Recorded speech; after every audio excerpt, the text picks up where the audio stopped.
بسم اللہ الرحمن الرحیم والکنایۃ ہی مستتر معنی، یہ اصول الشاشی کا صفحہ نمبر 129 ہے، اور کتاب اللہ سے متعلق جو چھٹی فصل ہے صریح اور کنایہ کے بیان میں، اس کا یہ آخری حصہ ہے۔ کل کے سبق میں آپ نے صریح کی تعریف، اس کا حکم اور اس کی مثال پڑھ لی۔ آج کے سبق میں آپ کنایہ کی تعریف اور اس کا حکم اور مثال اور اس پر بعض متفرع ہونے والے مسائل سنیں گے، پڑھیں گے۔ کنایہ کی تعریف کے حوالے سے مصنف رحمۃ اللہ علیہ فرماتے ہیں، والکنایۃ ہی مستتر معنی، کنایہ وہ کلمہ ہے جس کا معنی پوشیدہ ہو، یعنی وہ کلمہ جس کی مراد سامع کے لیے مخفی ہو، پوشیدہ ہو، اسے معنی مراد کی تعیین میں تردد ہو تو اسے کنایہ کہتے ہیں۔ اور مجاز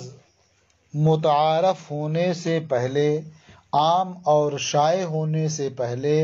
کنایہ کے درجے میں ہوتا ہے، یعنی جس طرح سے کنایہ کے بارے میں یہ طے نہیں ہو پاتا ہے کہ اس کا کون سا معنی مراد ہے جب تک کہ متکلم کی نیت ظاہر نہ ہو جائے یا کوئی قرینہ نہ ہو، یہ طے نہیں ہو پاتا ہے۔ اسی طرح سے مجاز متعارف ہونے سے پہلے، عام ہونے سے پہلے کنایہ کے درجے میں ہوتا ہے، یعنی اس میں بھی تردد کا معنی پایا جاتا ہے۔ یہ سمجھ میں نہیں آتا ہے کہ یہ لفظ جس معنی کے لیے موضوع ہے وہی معنی مراد ہے یا اس کے علاوہ کوئی دوسرا معنی مراد ہے۔ والکنایۃ ہی مستتر معنی، اور کنایہ وہ کلمہ ہے جس کا معنی سامع کے لیے پوشیدہ ہو، جس کی مراد میں سامع کو تردد ہو۔ والمجاز قبل ان یصیر متعارفا بمنزلۃ الکنایہ، اور مجاز متعارف ہونے سے پہلے، شائع اور عام ہونے سے پہلے کنایہ کے درجے میں ہوتا ہے۔ وحکم الکنایۃ ثبوت الحکم بها عند وجود النیت او بدلالت الحال، اور کنایہ کا حکم یہ ہے کہ وجود نیت کے وقت اس سے حکم کا ثبوت ہو، یعنی جب نیت پائی جائے گی، نیت ظاہر ہوگی تو اس سے حکم کا ثبوت ہوگا، یا دلالت حال سے حکم کا ثبوت ہوگا۔ ایسا کیوں ہے؟ وجہ اس کی یہ ہے کہ اس کے معنی میں تردد ہوتا ہے،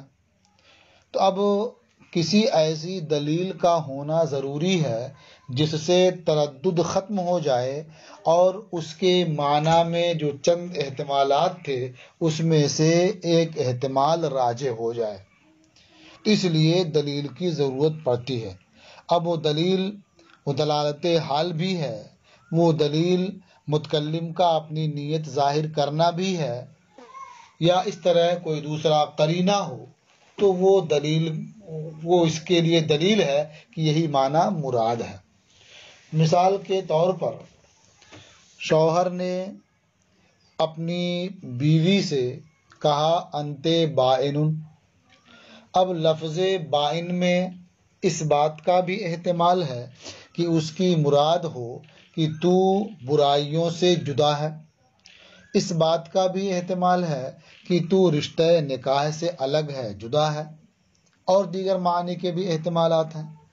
تو اب کون سا معنی متکلم کی مراد ہے، یہ طے کرنے کے لیے یا تو اس کی نیت معلوم کی جائے گی، یعنی وہ اپنی نیت واضح کر دے کہ میری نیت یہ تھی۔ اگر وہ کہتا ہے کہ میری نیت یہی ہے کہ میرا اور اس کا رشتہ ختم ہو گیا، رشتہ نکاح سے تو جدا ہے، تو پھر یہ طلاق واقع ہو جائے گی۔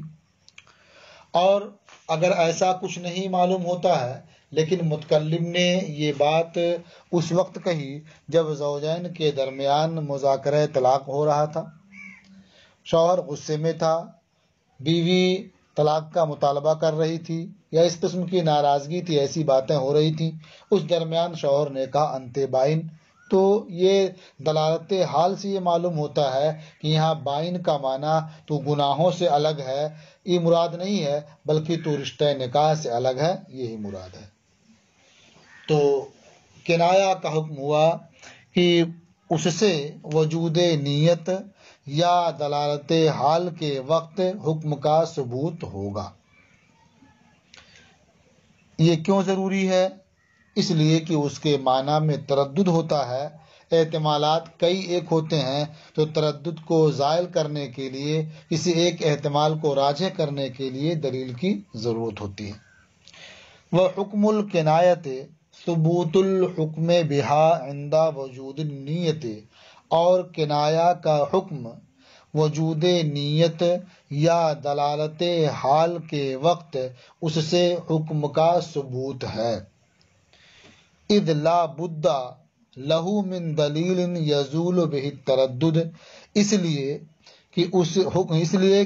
حکم کے لیے ایسی دلیل ضروری ہے، یا ثبوت حکم کے لیے ایسی دلیل ضروری ہے جس سے تردد ختم ہو جائے، جس دلیل کی بنیاد پر تردد ختم ہو جائے، وَيَتَرَجَّحُ بِهِ بَعْضُ الْوُجُوهِ، اور اس دلیل کے ذریعہ بعض وجوہ یعنی بعض محتملات راجح ہو جائیں۔ وَلِهَذَا الْمَعْنَى سُمِّيَ لَفْظُ الْبَيْنُونَةِ وَالتَّحْرِيمِ كِنَایَةً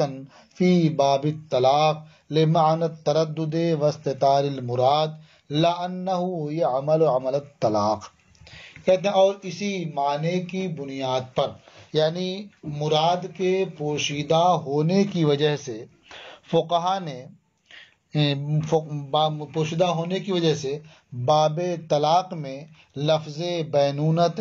اور لفظ تحریم کو کنایا قرار دیا گیا ہے، یعنی فقہا نے اسے الفاظ کنایا، یعنی بینونت کو اور تحریم کو الفاظ کنایا میں سے شمار کیا ہے۔ وجہ کیا ہے کہ ان دونوں لفظوں میں بھی معنی تردد موجود ہے اور مراد پوشیدہ ہوتی ہے۔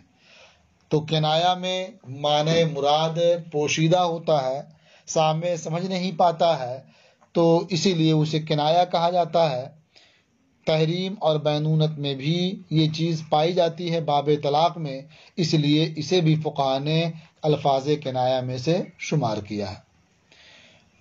وَلِهَذَا الْمَعْنَى سُمِّيَ لَفْظُ الْبَيْنُونَةِ وَالتَّحْرِيمِ كِنَایَةً فِي بَابِ الطَّلَاقِ، اور اسی معنی کی وجہ سے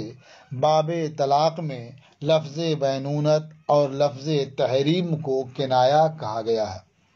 لِمَعْنَى التَّرَدُّدِ وَاسْتِتَارِ الْمُرَادِ، معنی کیا ہے؟ وہی تردد اور استتار مراد، یعنی مراد کی پوشیدگی اور تردد کے معنی کی وجہ سے۔ لَأَنَّهُ يَعْمَلُ عَمَلَ الطَّلَاقِ، یعنی لفظ بینونت اور لفظ تحریم کو کنایا اس لیے نہیں کہا گیا ہے کہ وہ طلاق کا عمل کرتا ہے۔ یہ در حقیقت ایک اعتراض کا جواب ہے، ایک اشکال کا جواب ہے۔ اشکال یہ ہے کہ جب لفظ بینونت یا لفظ تحریم یہ طلاق سے کنایا ہے، تو جس طرح سے صریح لفظ طلاق سے طلاق رجعی واقع ہوتی ہے، تو یہ طلاق ہی سے کنایا ہے، تو اس سے بھی طلاق رجعی ہی واقع ہونی چاہیے۔ تو اس کا ہی جواب دیتے ہیں کہ لفظ بینونت یا لفظ تحریم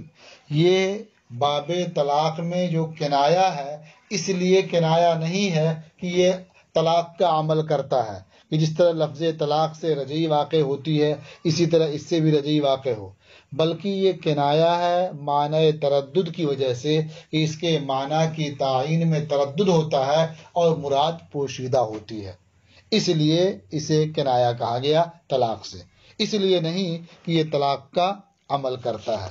لہذا بینونت اور تحریم یعنی انت بائن یا انت حرام سے اگر طلاق کی نیت کرتا ہے یا قرینہ پایا جاتا ہے تو طلاق رجعی واقع نہیں ہوگی بلکہ طلاق بائن واقع ہوگی اور رشتہ نکاح ختم ہو جائے گا۔ تو اسی کے بارے میں کہا لا انہو یعمل عمل الطلاق، یعنی معنی تردد ہی کی وجہ سے باب طلاق میں لفظ بینونت یا لفظ تحریم کو کنایہ قرار دیا گیا ہے، اس لیے نہیں کنایہ قرار دیا گیا ہے کہ وہ طلاق کا عمل کرتا ہے۔ وَيُتَفَرَّعُ مِنْهُ حُكْمُ الْكِنَایَات، یا معروف پڑھ سکتے ہیں وَيَتَفَرَّعُ مِنْهُ حُكْمُ الْكِنَایَات فی حق عدم ولایت الرجعت، اور اس سے یعنی جو بات بیان کی گئی کہ یہ لفظ بینونت ہے یا لفظ تحریم ہے یا اس قسم کے دوسرے کلمات ہیں، ان کا تقاضا قطع نکاح ہے، یعنی اگر رشتہ نکاح کو الگ کرنا مراد لیں گے، نیت کریں گے یا قرینہ پایا جائے گا تو اس میں قطع نکاح ہوگا۔ تو اس کی وجہ سے کنایات کا حکم متفرع ہوتا ہے رجعت کا اختیار نہ ہونے کے حق میں، یعنی اس سے یہ سمجھ میں آتا ہے کہ جب ان الفاظ کا تقاضا قطع نکاح ہے، رشتے کو ختم کرنا ہے، تو اب رجعت کا اختیار باقی نہیں رہے گا۔ تو اگر طلاق رجعی واقع ہو تو اس میں رجعت کا اختیار رہتا ہے، اور یہ چونکہ قطع نکاح کا تقاضا کرتے ہیں یہ کلمات، اس لیے ان سے طلاق رجعی واقع نہیں ہوگی، بلکہ وہ طلاق واقع ہوگی جس سے رشتہ ختم ہو جاتا ہے اور اس کا کم سے کم درجہ طلاق بائن ہے۔ وَيَتَفَرَّعُ مِنْهُ حُكْمُ الْكِنَایَاتِ فِي حَقِّ عَدَمِ وَلَایَتِ الرَّجْعَةِ، اور اس سے یعنی ہماری ذکر کردہ بات سے رجعت کا اختیار نہ ہونے کے حق میں کنایات کا حکم متفرع ہوتا ہے۔ وَلِوُجُودِ مَعْنَى التَّرَدُّدِ فِي الْكِنَایَةِ لا یقام بها العقوبات، اب ایک دوسری وضاحت کرتے ہیں کہ چونکہ کنایہ میں تردد ہوتا ہے، اس کا معنی پوشیدہ ہوتا ہے، اس لیے الفاظ کنایہ کے ذریعہ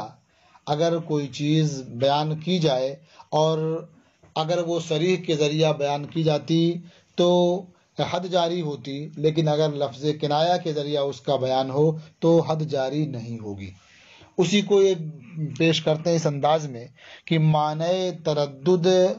پائے جانے کی وجہ سے کنایہ کے ذریعہ عقوبات کا قیام نہیں ہوتا ہے، حدیں جاری نہیں کی جاتی ہیں۔ صاف صاف یہ فرمایا گیا کہ حدود شبہات کے ذریعہ ساقط ہو جاتی ہیں، ختم ہو جاتی ہیں، یعنی ذرا سا بھی شبہ ہوا تو حد جاری نہیں کی جا سکتی۔ تو چونکہ کنایہ میں تردد ہوتا ہے، شبہ ہوتا ہے، معنی مراد پوشیدہ ہوتا ہے، اس لیے کنایہ کے ذریعہ حد جاری نہیں کی جائے گی، سزائیں نہیں دی جائیں گی۔ وَلِوُجُودِ مَعْنَى التَّرَدُّدِ فِي الْكِنَایَةِ لَا يُقَامُ بِهَا الْعُقُوبَاتِ، اور کنایہ میں معنی تردد پائے جانے کی وجہ سے کنایہ کے ذریعہ عقوبات قائم نہیں کی جاتی ہیں، حدیں جاری نہیں کی جاتی ہیں، اس طرح کی سزائیں نہیں دی جاتی ہیں۔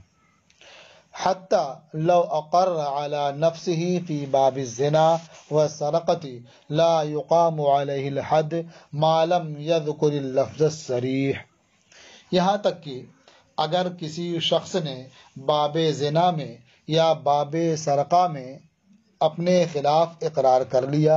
تو اس اقرار کی بنیاد پر حد جاری نہیں کی جائے گی جب تک وہ لفظ صریح کا ذکر نہ کرے۔ مثال کے طور پر باب زنا میں کسی شخص نے اس طرح سے اقرار کیا کہ جامعت فلانتن،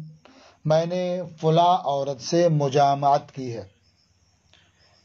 یا اردو میں جیسے کہہ سکتے ہیں کہ اس نے اقرار کیا کہ میں نے فلاں عورت سے ہم بستری کی ہے، تو اس کی وجہ سے اس پر حد جاری نہیں ہوگی کیونکہ اس میں احتمالات ہیں۔ مجامعت کرنا یہ زنا کو مستلزم نہیں ہے، اس لیے اس کی بنیاد پر حد جاری نہیں کی جائے گی۔ جیسے اردو میں آپ سمجھ سکتے ہیں کہ ہم بستری اس نے کہا تو کسی کے ساتھ بستر پر سونا یہ اس بات کو مستلزم نہیں ہے کہ اس نے اس کے ساتھ زنا بھی کیا ہو۔ ہو سکتا ہے اس سے قبل کے جو ممنوعات ہیں انہی کا صرف ارتکاب کیا ہو، لیکن ایک ساتھ سونا پایا گیا اور اس نے اقرار کر لیا کہ میں نے اس کے ساتھ ہم بستری کی ہے، تو اس لیے ایسا لفظ جس میں دوسرے معانی کا بھی احتمال ہو، اس سے اگر وہ اقرار کرتا ہے تو حد جاری نہیں ہوگی۔ اسی طرح سے باب سرقہ میں اس نے یہ کہا کہ میں نے فلاں کا مال لیا ہے، تو فلاں کا مال لیا ہے، یہ اس کی وجہ سے حد جاری نہیں ہوگی، یعنی اب اسے چور نہیں قرار دیا جائے گا اور اس کا ہاتھ نہیں کاٹا جائے گا، اس لیے کہ مال لینا ہو سکتا عاریتن ہو، اجارتن ہو، کسی اور طریقے سے ہو، اس لیے یہ طے نہیں ہے کہ اس نے چوری ہی کی ہے۔ تو باب زنا میں اگر وہ اقرار کرتا ہے اور غیر شادی شدہ ہے تو اسے کوڑے نہیں مارے جائیں گے، شادی شدہ ہے تو سنگسار نہیں کیا جائے گا لفظ کنایہ سے اقرار کرنے کی صورت میں۔ اسی طرح سے چوری کے باب میں اگر وہ اقرار کرتا ہے لفظ کنایہ سے تو اس کا ہاتھ نہیں کاٹا جائے گا، یعنی حد نہیں جاری کی جائے گی۔ ہاں اگر وہ لفظ صریح کے ذریعہ اقرار کرے باب زنا میں یا باب سرقہ میں تو جو اس کی حد ہے وہ جاری کی جائے گی۔ حتی لو اقر علی نفسه فی باب الزنا والسرقۃ لا یقام علیہ الحد ما لم یذکر اللفظ الصریح، یہاں تک کہ اگر کسی نے اپنے خلاف باب زنا میں اور باب سرقہ میں اقرار کیا بطریق کنایہ تو اس پر حد جاری نہیں کی جائے گی، یعنی اقرار کرنے والے پر حد جاری نہیں کی جائے گی جب تک کہ وہ اقرار کرنے والا لفظ صریح کے ذریعہ اقرار نہ کرے، یعنی یہ نہ کہے کہ میں نے فلاں خاتون سے زنا کیا ہے، یا یہ نہ کہے کہ میں نے فلاں کا مال چوری کیا ہے، جب تک سزا نہیں دی جائے گی، حد جاری نہیں کی جائے گی۔ وَلِهَذَا الْمَعْنَى لَا يُقَامُ الْحَدُّ عَلَى الْأَخْرَسِ بِالْإِشَارَةِ، اور اسی معنی کی وجہ سے، یعنی معنی تردد ہی کی وجہ سے اخرس پر اشارے کی وجہ سے حد جاری نہیں کی جائے گی، حد قائم نہیں کی جائے گی۔ آدمی گونگا ہے، وہ صاف صاف بول نہیں سکتا، وہ اشارے سے اپنے سارے کام کرتا ہے، اب اگر وہ اشارے سے زنا کا اقرار کر لیتا ہے یا اشارے سے وہ چوری کی بات کرتا ہے تو اس اشارے کی وجہ سے اس گونگے پر حد جاری نہیں کی جائے گی، اس لیے کہ اس کے اشارے میں بہت دوسرے معنی کا بھی احتمال ہے، تو اسی معنی تردد کی وجہ سے آخرس پر اشارے کی سبب سے حد قائم نہیں کی جائے گی، حد جاری نہیں کی جائے گی۔ وَلَوْ قَذَفَ رَجُلًا بِالزِّنَا فَقَالَ الْآخَرُ صَدَقْتَ لَا يَجِبُ الْحَدُّ عَلَيْهِ لِاحْتِمَالِ التَّصْدِيقِ لَهُ فِي غَيْرِهِ، اور اگر کسی شخص نے کسی دوسرے شخص کو زنا کی تہمت لگائی، ایک شخص نے دوسرے کے بارے میں یہ کہا کہ زنا کا مرتکب ہوا ہے، تہمت لگا دی زنا کی، ایک اور آدمی موجود تھا، اس نے کہا صدقتا، تو نے سچ کہا، تو اب صدقتا کہنے کی وجہ سے اس کہنے والے پر یعنی حد قذف ثابت نہیں ہوگی، حد قذف اس پر جاری نہیں کی جائے گی۔ کیوں؟ اس لیے کہ صدقتا کہنے میں جہاں اس بات کا احتمال ہے کہ وہ یہ کہنے میں کہ مرد نے فلاں خاتون سے زنا کا ارتکاب کیا ہے اس میں سچا ہے، ویسے اس بات کا بھی احتمال ہے کہ وہ اس سے پہلے جو کہہ رہا تھا اس معاملے میں سچا ہے، ابھی جھوٹ بول رہا ہے، یا کسی دوسرے امر میں اس کی تصدیق کر رہا ہو، تو یہ تصدیق کس امر میں کر رہا ہے یہ واضح نہیں ہے، صریح نہیں ہے، اس لیے صدقتا کہنے کی وجہ سے یہ صدقتا کہنے والے پر حد جاری نہیں کی جائے گی۔ وَلَوْ قَذَفَ رَجُلًا بِالزِّنَا، اور اگر کسی نے کسی مرد کو زنا کی تہمت لگائی، فَقَالَ الْآخَرُ صَدَقْتَ، تو ایک تیسرے شخص نے کہا کہ تو نے سچ کہا، لا یجب الحد علیہ، تو اس تیسرے شخص پر جس نے صدقتا کہا ہے اس پر حد واجب نہیں ہوگی، لاحتمال التصدیق له فی غیرہ، اس بات کے احتمال کی وجہ سے کہ یہ قاذف کی تصدیق کر رہا ہو قذف کے علاوہ کسی معاملے میں، یعنی الزام لگانے والے مسئلے کے علاوہ کسی دوسرے مسئلے میں اس کی تصدیق کر رہا ہو، اس بات کا احتمال ہے، اس لیے تصدیق کرنے والے پر حد جاری نہیں کی جائے گی۔ تو یہ کنایہ کی بحث بھی مکمل ہوئی۔ اب انشاءاللہ اس کے بعد آپ 7ویں فصل جو متقابلات کے بیان میں ہے وہ انشاءاللہ آپ پڑھیں گے۔ آج کا سبق یہیں پر موقوف ہوتا ہے۔